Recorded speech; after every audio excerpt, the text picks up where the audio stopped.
One word from heaven, and the locks break open.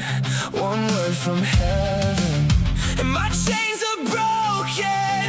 Then you speak, and the night comes loose. Then you speak, and I come alive in you. Then you speak, and the chains fall down. Then you speak, and I hear you now. Then you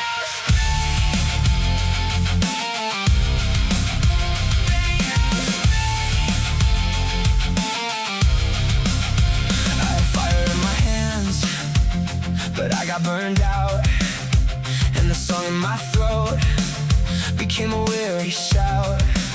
You found me in a wreck when my hope dropped low, and you called me by name, and my dead heart woke.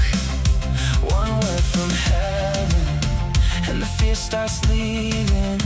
One word from heaven, and my soul stopped bleeding.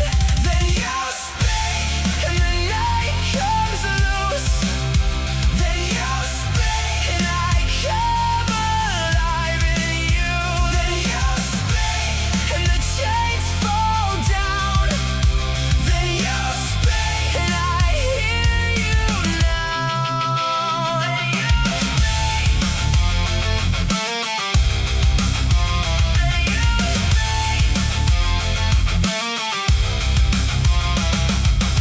speak over my shaking, speak over my doubt, speak over the water, come and pull me out. If you say it, it stands.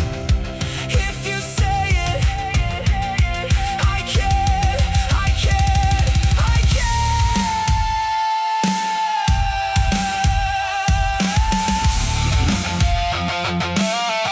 Oh yeah. Then you speak, and the night comes loose. Then you speak, and I come alive in you. Then you speak, and the chains fall down. Then you speak, and I hear you now. Then you speak, and the grave turns to a doorway, and I'm not.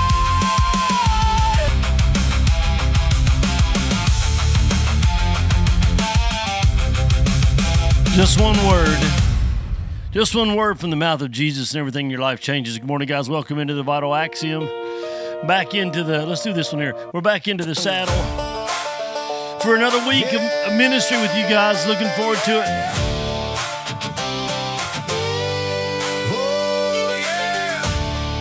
Solid rock. Standing on the rock. Couldn't take another step. Felt the weight on my neck, like the rain never left.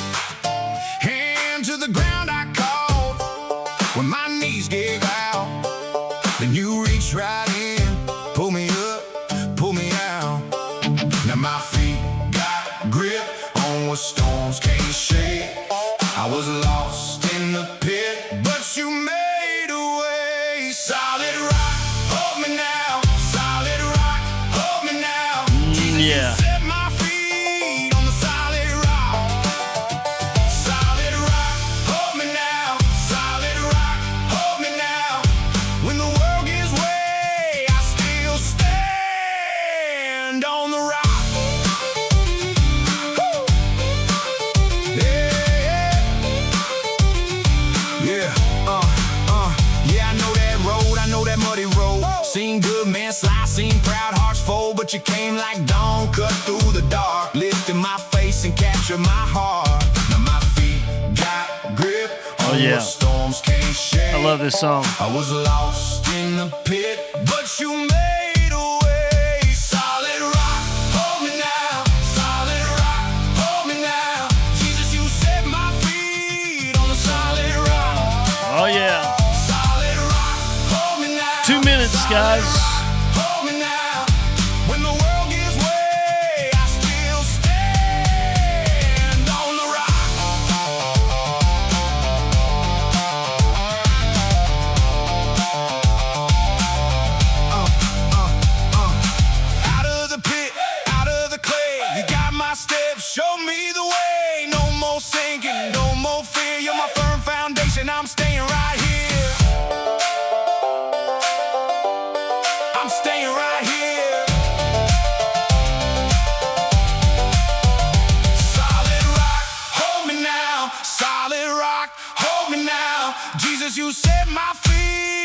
a solid rock, rock, rock. Solid rock, hold me now. Solid rock, hold me now. When the world gives way, I still stand on the rock.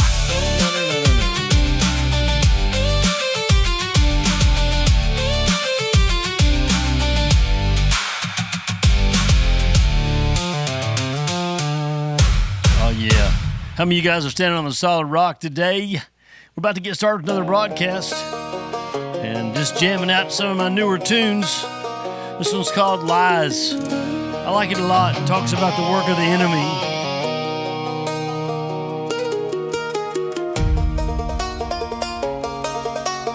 But it's about time to start the show, so...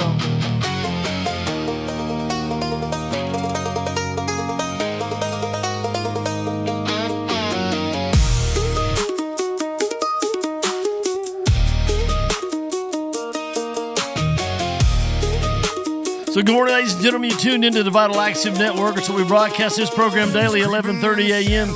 Eastern Standard Time from the southwest tip of Virginia, United States of America. We call it the Vital Axiom. What does that mean? Well, the word vital means crucial. The word axiom means truth. In this case, we call it crucially important, eternal truth, because we're using the Word of God as the foundation for our conversation. Let's go. Father of the pain, a murderer from the start. Never stood in the light, just a thief in the evening trying to steal your sight. Don't believe the whispers, don't believe the lies. He's a master of deception in a clever disguise. If his lips are moving, then you know it isn't true. He's the father of the lies, and he's coming for you. Gotta hold to the word. Just a little bit, just a little bit. Gotta walk in the light, 'cause the truth is the only thing to win this fight. Oh, yeah, man. I know you guys know about the liar. You guys have been attacked and abused and taken advantage of, deceived. And we're going to talk a lot about that this week, by the way. That's a good song for this week because we're going to be talking about yesterday's message. How you doing? Welcome back into the Vital Axiom. I've been gone for a whole week of broadcast, and I really missed you guys. Thought about you every day. I really did, no kidding. And missed being here with you all and hanging out. And love the Vital Axiom, and it's made a really impact in my life. I don't know if you noticed today's number 2490. We're 10 shows away from 2,500 broadcasts. That is insanity. It only means one thing. I am getting old. That's the bottom line. Let's do our morning shout-outs and see if anybody's here with us. And I see names popping up everywhere. I'll start on Instagram. Lee's in there. Good morning. Deborah's in there. Good morning. My honey pie. Shay's in there. Good morning. Over on the Vital Axiom official Facebook page, Amanda and Becca and Dodie are in there. How you guys doing? Missed you guys. Missed everybody, really. Up on the Zion Family Ministries page, my mother-in-law Joyce is there. Heather's in there. Miss Peggy's in there. Good morning, Miss Peggy. How are you doing? She said, pray for my vision. So you guys lift up Peggy today in her eyes. Jesus is a healer. I see Sean and Nicole are in there hanging out, guys. How you guys doing? Over on my personal Facebook page, Mr. Matt's in there. I'm going to close that and reopen it because it has a tendency not to show me everybody. I don't know why it does that. But let me see if I can bring it back up. Just make sure because a lot of times I open it up and there'll be a bunch more people I didn't know were there. And Miss Lisa's in there. Good morning. And there might be some people on YouTube. Sometimes I can't see them. People will come in. How you guys doing? Good to see you. We had a great time with grandbabies. Excuse me. It's sad that, you have to be paranoid about posting pictures of your grandchildren, but we kind of have been. And I'll get you a graphic up tomorrow. I tried to get it up today, but I forgot how I converted it to get it over to work out of Keynote. And I didn't have it readily available in photos where I could bring it up. But the title of yesterday's message is called The Hunter and the Hunted. And it's a dude kind of message. It's like all about hunting and fishing, but it really makes a comparison between the prey or the fish or whatever and us and the enemy. That's what it is. And that's what we're going to talk about this week. We're going to go through that conversation. I welcome any questions or comments too, by the way. I told the church yesterday that I only had one question to ask you, but I would ask it later, and I will. Our foundational passage is a very common. Hey, Jim. Good morning, Jim. How's it going? Hey, Janet. People keep getting in there. Well, you missed me last week. Well, thank you so much, Peggy. Thank you so much. And Nicole and Sean said missed you last week. Thank you so much, guys. Look at those sweet comments. You guys are nice. You make me feel important. And I just feel loved. I love you guys and appreciate your support. Some of you guys have been hanging out here for years as a part of this ministry. And 1 Peter 5:8. And we're going to break it down a little bit. And it's a very common passage used a lot. Be sober and be vigilant, because your adversary, the devil, as a roaring lion, walketh about seeking whom he may devour. So we see the goal there. We see who's involved. It's you're involved, I'm involved. We see attitude, sober, and vigilance. And we see ultimate desired outcome. Like Jesus told Peter, he has desired to have you to sift you like wheat. And let's break it down. So I'm gonna skip be sober and vigilant. We'll come to that at the end of the message. But let's talk about this seeking. The image we get, and this is one I used for my analogy yesterday, the image that we get is the image of a predator seeking prey. Have you ever thought about yourself like that? Can I ask you that question? My nose started running all of a sudden. I'm sorry. And have you ever thought about yourself as the prey? I know I'm not really a hunter. I mean, I did some deer hunting early on. And that's about it, really. I used to fish a lot when I was a kid, but up on Wolf Creek, up in near Bland and Baston, Virginia. But have you ever thought about yourself as the prey? I want you to think about that. Hey, good morning, Margie. How are you doing? Good to have you on here. Have you ever thought about the fact that there is a hunter, there is a desire, an adversary, someone like a roaring lion that seeks to devour you? That the enemy is out to destroy you. So the very first term that he says, be sober, be vigilant, because your adversary, the devil, as a roaring lion, goes about seeking, the image of a predator searching for his prey. Then the next term was whom. Now, when you say whom, it makes it personal. It's not just random. The target is personal. It's somebody, not just some out of thin air. Here's another word, seeking whom he may. Now, this is very important, and I want you to get this today as part of this week's conversation. It suggests permission, opportunity, and the key word for me is vulnerability. And actually, ultimately, in this conversation, you're going to be asking yourself, where am I vulnerable to the shots, the hooks of the enemy? It represents the reality that he doesn't have unlimited power just to go beat up on everybody. He has to have an opportunity, an opening. You know, sometimes we give equal power in our imagination, in our teaching and theology to the devil as God. What a huge mistake.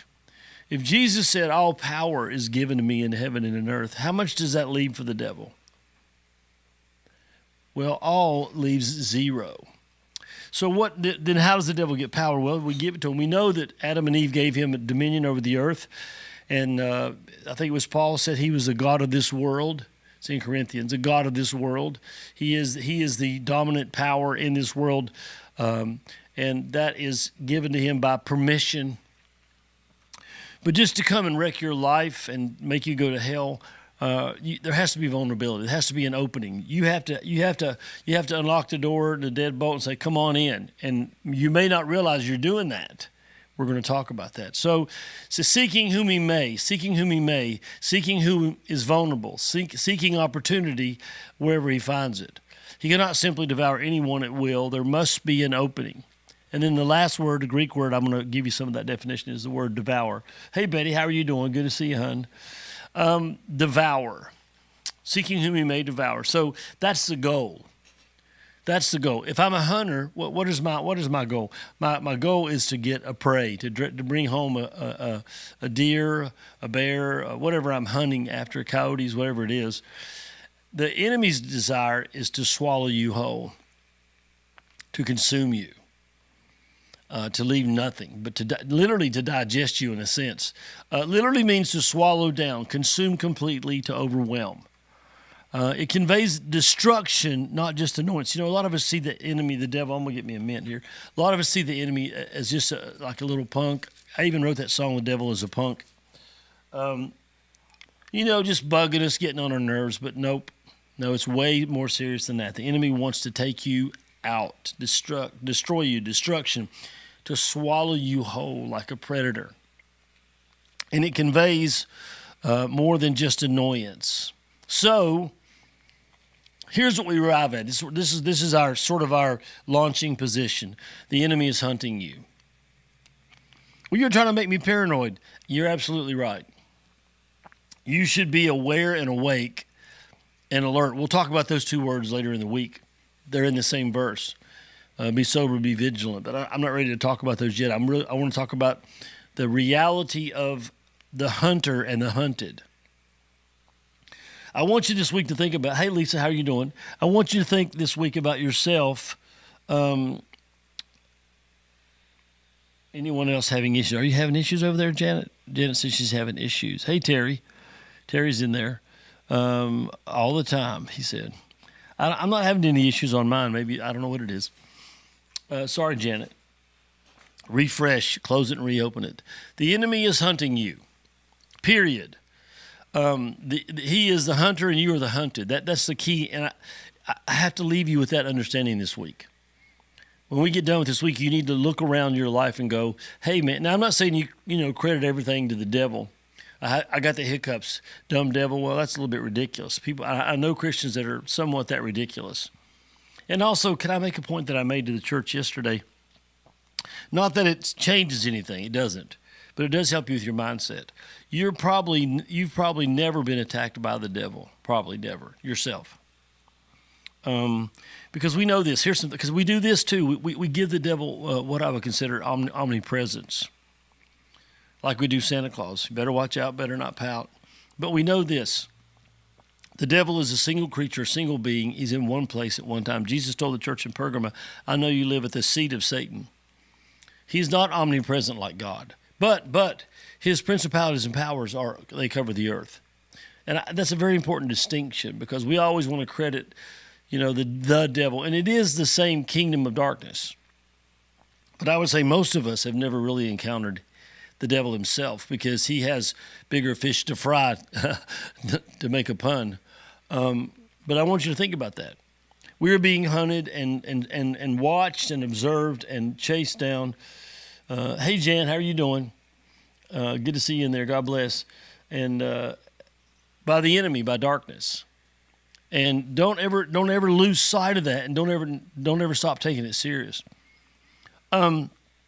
So what I want to do is I want to get into a sort of analogy of hunting and fishing and this whole predator-prey situation. Let me ask you a question.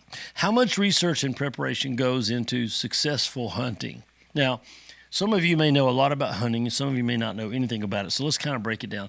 If a man's going to hunt, or a woman for that matter, seems to be more men, but some women do it too, there's a lot of preparation. First of all, they have to find out where they're going to hunt, and they determine that by going out and searching the area, looking for tracks, looking like rut, looking what they call for the rut, where the buck has been rubbing his horns on trees and tree limbs, and all that kind of stuff. If it's a bear or turkeys or whatever it is, they go out there and they find the places where they're running through, and then look for a place to do a tree stand or set up a blind or whatever it is. There's a lot that goes into it. A lot of times they'll do a lot of things. Here's some things. I'll give you a list. They watch for the habits of the game. My son-in-law has gotten involved in coyote hunting because coyotes have become pretty serious around here. And they're a big threat to livestock, especially smaller livestock like chickens or goats, sheep. They're deadly. And so they watch the habits. Like they watch and see where they've been and listen for their howling. They watch the patterns. They scout their trails. And then they'll do something with animals and with fish. Pre-baiting. And I want you to think about all this in your Christian life as it relates to being a Christian. It's sort of the setup, pre-baiting. So what will happen is it's really against the law in Virginia to go out and put feed out and feed deer. But it's a common practice around the world. If you want to kill a deer, you set up a place where they can come and eat. And then while they're eating, they shoot them, take them home and eat the deer. Or in fishing, if you guys remember that scene from Jaws, they do something called chumming. And that's where they go to a certain place and dump out the spoils of fish hatcheries and where they cut up fish and the waste. And then the sharks come, and the blood is in the water, and they come there and they feast. not knowing they're being set up to be killed, to be caught, to be captured, to be taken advantage of, in this sense, to be swallowed. So I want you to think about in your life, the enemy is watching your habits and patterns. When he comes to you, it's not like random. He's scouting where you live and what you do, and he's probably pre-baiting you. He's probably, hey Toby, hey Devin, what's up, buddy? Food plots, he calls them. That's right. Trail cameras, all kind of stuff goes on. And I believe the same is true with the enemy. He's watching. The Bible says he goes around like a roaring lion seeking the person to whom he may get permission or opportunity through vulnerability to swallow down. And you got to. I want to make this analogy because it makes it so real. So, what is the devil doing to chum the waters in your life, to get you to pay attention, to distract you, to draw you in the direction he wants you to go? All of this and much, much more take place before the first shot's ever fired, before the first line is ever cast. And there's so much that goes into it, to observing and studying and patterns and bait. And then here's some things I want you to think about, maybe you didn't think about. Something called concealment or camo. You know, turkey hunters especially put blinds up. It's like a little tent type thing. They put it up and it has a window they can look out. They wear all this camo and they have these calls, and it's like a box, and you make these funny noises. You have to practice how to do it to draw them in. And they wait very patiently. I don't know if you've ever thought about it, but demonic principalities and powers are very patient. They will go to great measures and take a long time and wait patiently to bring about your destruction. They'll work hard to do it. And then they'll take the shot. They'll cast the line. And listen, when you think about fishing, there's all kinds of types of fishing. Fly fishing, you just continuously yank on the line, which makes it look like something live in the water. When I was a kid, we use floats and sinkers, and so the float would keep it on above the water, and we'd put sinkers on the line, which would pull the bait down, put a fishing worm, and you'd see that line bob before we ever set the hook, which we're going to talk about that. So what is the enemy doing in your life that's setting you up for catch? Think about this, and I want you to think about this in relationship to your own life. And try to determine which ones are you. Every prey has unique place. We talked about, hey TJ, every prey that is hunted or fished for has a unique place where you go and find it, where its habitat is. If you want freshwater fish, saltwater fish, you want goats, you want wild goats, you want mountain goats, you want deer, you want bear. They're all in different places. They don't hang out together, and they don't have like a city. Here's another thing that's very important about catching prey is the time. There are certain times that, like say, for example, deer will bed down and you wasting your time going hunting because they're not going to come walking by. Fishing in very certain parts of the day is not going to be successful because of the heat or whatever's going on. And then there's a unique bait. If you think about all the different kinds of bait that a fisherman uses, fly fishing, then there's all kinds of like shiny spoons and all these things. And we used to use just plain old crawdads or old worms, what we use all the time. Unique bait. So everybody's different. And then there's a certain kind of call. Now, if you do this, you can go see a cold country coyote. I believe it is cold country coyote. You can go on YouTube and find them, and they call, and these coyotes hear the call and start coming, and they have to hunt at nighttime. You can't hunt during the daytime, really. You won't be successful, and then you have to use a night vision scope and all this. And I want you to understand the comparison and what the enemy does in your life, a certain kind of call. Because can I tell you this? What might draw you might not draw me, and what might draw me may not draw you. And the enemy is very aware of that. And so he's looking for, get this, he's looking for unique. Think about that word just for a minute. Unique. Unique vulnerabilities. Unique vulnerabilities. Are we supposed to be interrupted with ads? Really, I didn't know that. It's never happened. You're on the church channel. That's unusual. Anybody else having that problem? Being interrupted with ads? That's weird. I don't really know the answer, Peggy. That's a newbie. That's a new thing. So what is your unique vulnerability? We're going to ask you that question. We're going to ask you. That's not the question I wanted to ask you. It's coming later. So the enemy doesn't tempt everybody exactly the same way. I always make this joke. I'm not a green bean eater. And I always make a joke that if you put a pot of green beans in front of me, freshly cooked, nice and warm, that I wouldn't have the slightest temptation. I could get up and walk off, even if I was really, really hungry, because I just don't have a taste for green beans. Now listen now. Some people, though, if you set them down, they'd eat the whole pot. So here's the deal. The enemy doesn't tempt everybody the same with the same things, because we all have different appetites. He looks for individual weaknesses, trace desires in your life. And I'm going to give you a big, long list this week. And Peggy, if you keep having trouble, maybe you could switch to the Vital Axiom or my personal page or YouTube page. I'm sorry about that. Well, we're out of time. I'm going to play one of my newer songs for you as we get out of here and see where's it at. Let me get up here to this one here. I want you to hear this one. This is talking about being separated from Christ, that nothing can separate me. Romans chapter 8, 35 through 37.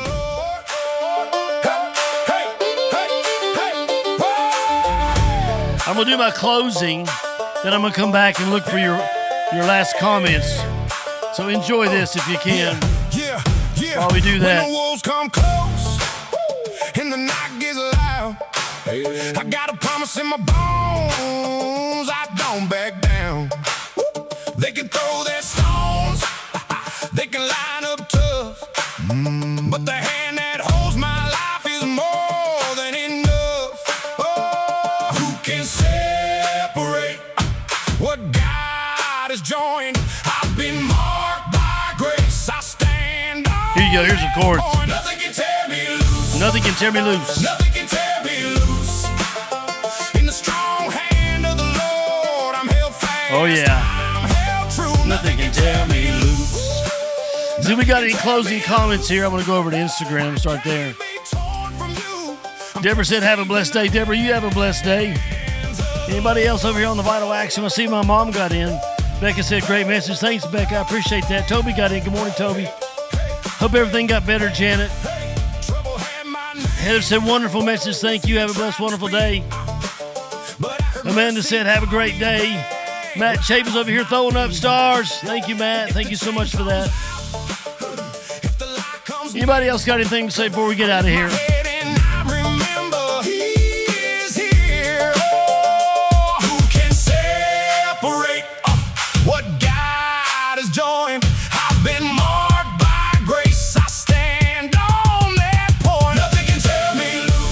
You know, I can go ahead and confirm for you, Sean, you are the prey, and you always will be until you get with Jesus. Cody said, good subject, another great song.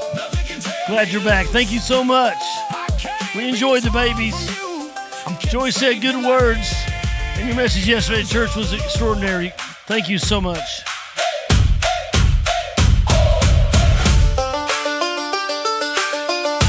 Nothing can separate me from the love of God in Christ Jesus.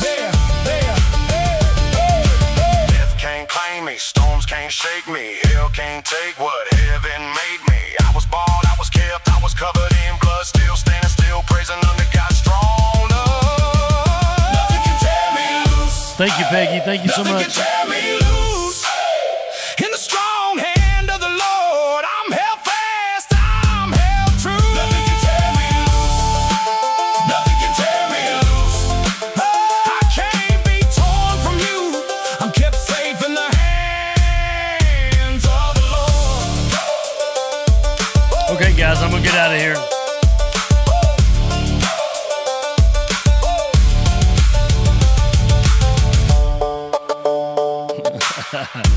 I love that song. Listen, nothing can separate you from the love of God, which is in Christ Jesus.